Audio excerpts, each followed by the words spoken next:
Hi guys हम बात करेंगे आज फ्लूइड मैनेजमेंट के ऊपर सो a couple of things to note here is के there's a classification. First of all, there's crystalloids, and then down here we have colloids. Now these are different how वो मैं आगे बता दूँगी. ठीक है, और बस फिर हम इंडिकेशंस की बात करेंगे, मेंटेनेंस की बात करेंगे, ठीक है, लॉसेस इन क्लिनिकल सिनेरियोज की बात करेंगे और असेसमेंट करेंगे. ठीक है, so first let's start of with why does it matter. तो ये है कि so जो blood है ना, it's kind of like the analogy that I want to draw here is it's kind of like traffic. ठीक है, तो the organs, they are kind of like buildings. I know this sounds basic but I just want to start with this. अगर there's too little of fluid, ठीक है, अगर fluid बहुत कम हो जाएगा तो उससे होगा ये कि जो ट्रैफिक हो जाएगी, जो blood हो जाएगा वो स्लो डाउन करेगा, तो जो organs होते हैं वो starve कर जाते हैं.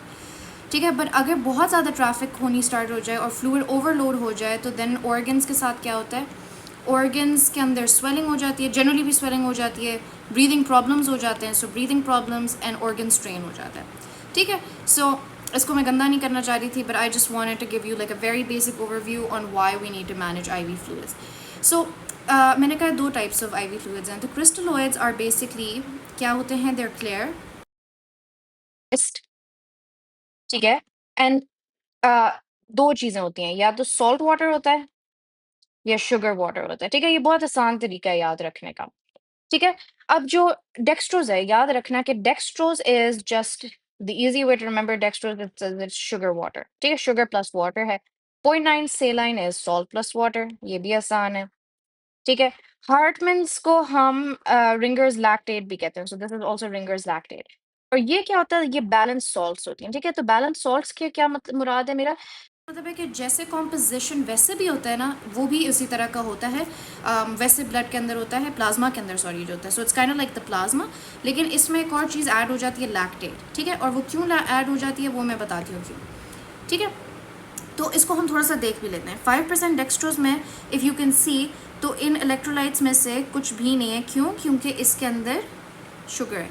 ठीक है, so this has glucose in it. ठीक है, फिर 0.9 से लाइन में देखो तो सोडियम क्लोराइड, सोडियम क्लोराइड से सॉल्ट बनता है, तो 154 एंड 154. एंड देन हार्ट्समैन में अगर देखो ना, तो ये कॉम्पोजिशन हमारी जनरली प्लाज्मा की भी होती है, लेकिन इसमें एडेड एक ये लैक्टेट है. ठीक है, एंड ये बाइकार्बोनेट एज लैक्टेट है, वो मैं एक्सप्लेन करती हूँ क्यों.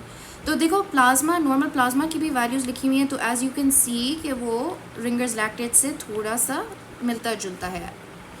ठीक है, so now we have to see कि how do they behave in the body. ठीक है, ये हमारा अगला टॉपिक ऑफ डिस्कशन है. So how they believe in the body is के okay, that's annoying.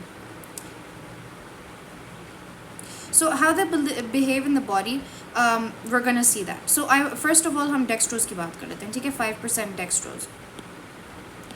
तो 5% जो डेक्सट्रोज है ना, इसमें basically it's kind of think of it as water in disguise. Water in disguise से क्या मतलब है, इट मीन्स कि इसमें ना सिर्फ शुगर है. तो जो शुगर होती है ना, वो सेल्स टेकअप कर जाते हैं, तो सेल अपटेक हो जाता है.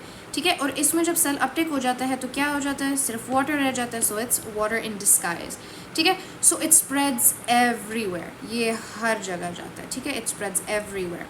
ठीक है, तो फिर इसकी जो इंट्रावैस्कुलर वॉल्यूम रिटेन्ड है, इससे क्या मतलब है कि only 7% of it remains in the blood stream, बाकी तो सेल्स खा जाते हैं. ठीक है, तो इसको हम सिर्फ यूज़ करते हैं मेंटेनेंस ओनली में. क्यों? क्योंकि दिस सब कुछ तो खा जाता है, ओनली 7% रिटेंशन है. तो इसका मतलब क्या है कि this is not good if you want to resuscitate someone, क्योंकि ये बहुत कम इसकी रिटेंशन है. समझ आई? So this is just maintenance only. So this is in, so it's, I'll just write this down. It's bad for emergencies. ठीक है, it's bad for emergencies. अच्छा, फिर उसके बाद देख लो कि 0.9 से लाइन पे आ जाते हैं. ठीक है, 0.9 से लाइन, ठीक है, think of it as this sticks more to the blood stream. ठीक है, तो 25% इसकी रिटेंशन है. It stays in your blood even after you give it. So what does that mean? It's good for resuscitation और replacement. ठीक है, और रेसिसिटेशन हमने क्यों करनी होगी, फॉर एग्जाम्पल शॉक के स्टेट में या वॉमिटिंग या डिहाइड्रेशन में. लेकिन इसका एक ड्रॉबैक है. ठीक है, हमने क्या कहा था, सोडियम क्लोराइड है ना, तो क्लोराइड अगर बहुत ज़्यादा हो जाए ब्लड स्ट्रीम में, तो उसके साथ हमारे पास क्या हो सकता है, एसिडोसिस हो जाता है, और क्लोराइड बहुत ज़्यादा हो जाता है, ठीक है. So that is the side effect. So इसमें मेटाबॉलिक एसिडोसिस हो जाता है because it's due to an electrolyte, ठीक है, and not due to the respiratory component. फिर हार्ट्समैन आ जाता है. हार्ट्समैन मैंने क्या बताया था कि this is also ringers lactate. This is a lot like plasma. It mimics your natural blood salts. इसमें भी 25% रिटेंशन है.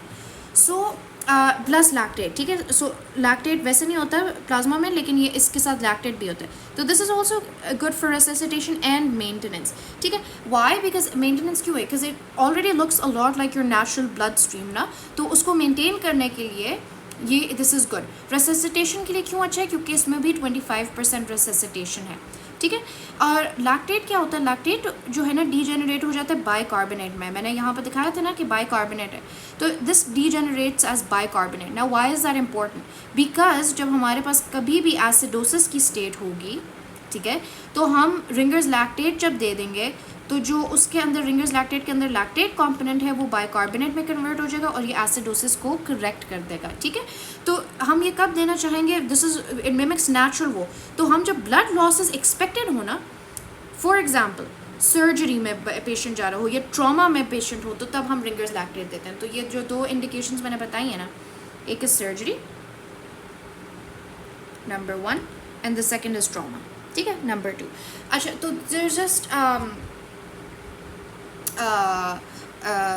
इस वजह से हम इसको लैक्टेट को दे सकते हैं एसिडोसिस में.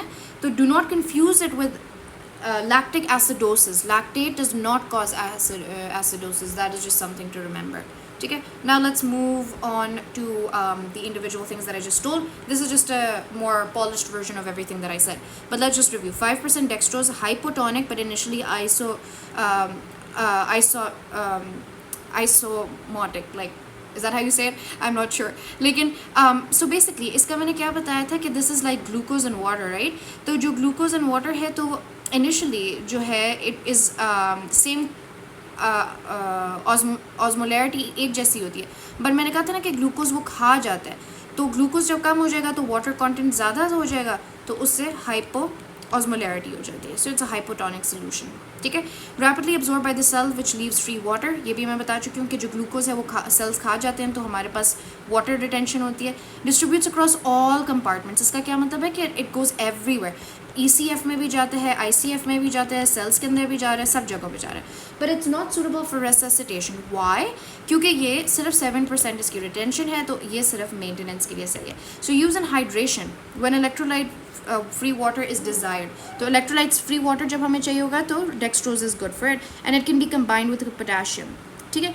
Energy yield is negligible, so it's not for nutrition. ऐसा नहीं है कि आप कोई बंदा NPO है तो आप उसको वो दे दो, क्योंकि एनर्जी यील्ड इसकी बहुत कम है. अच्छा, 0.9 से लाइन पे आ जाते हैं. ये आइसोटोनिक है. दिस इज़ इसकी जो ऑस्मोलैरिटी है वो बिल्कुल ब्लड स्ट्रीम के बराबर होती है, ठीक है. तो फिर it stays in extra cellular fluid. क्यों? क्योंकि मैंने कहा है ना 25% रिटेंशन है, तो it stays in the extracellular fluid. And we know that extracellular fluid में दो चीज़ें आती है. द इंटरस्टिशियल स्पेसेस जो सेल्स के दरमियान में जगह होती है, ठीक है, और एक ये वेसल्स के अंदर. तो intravascular and interstitial makes the ECF. That's just second year basic. So it's widely used for resuscitation.